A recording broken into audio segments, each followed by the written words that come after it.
नाज़रीन, टंडो आदम पुलिस 29 जनवरी ते खिपड़ो लॻ पठाणनि हथां अगवा थियल कोल्ही बिरादरी जे 11 वरियनि जी नीगरी खे बाज़ियाब कराए ॿिनि जवाबदारनि खे गिरफ़्तार करे वरितो आहे। तफ़सील ॿुधाए रहियो आहे SS न्यूज़ जो रिपोर्टर अब्दुल्ला बिहर। जी अब्दुल्ला, छा तफ़सील आहिनि?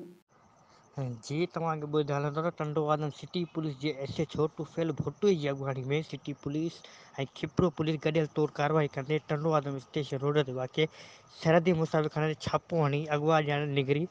आसू कोली खे बाज़ियाब कराए मुसाफ़िरखाने जे मालिक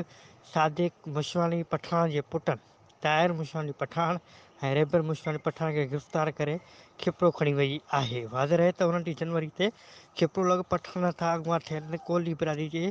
11 साल निगरी आसू धीअ हरियो कोली खे 4 सवार हथियार बनन अगवा कयो हो। निगरी जी वारसन मां श्रीमती मीरा ज़ाल हरियो कोली संदसि मुड़ुस हरियो कोली पारां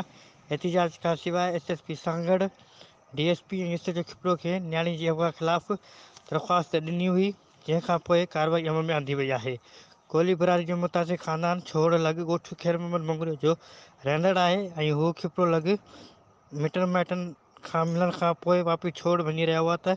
खिपरो ढोरी लॻ कार सवारनि संदसि धीअ खे अगवा करे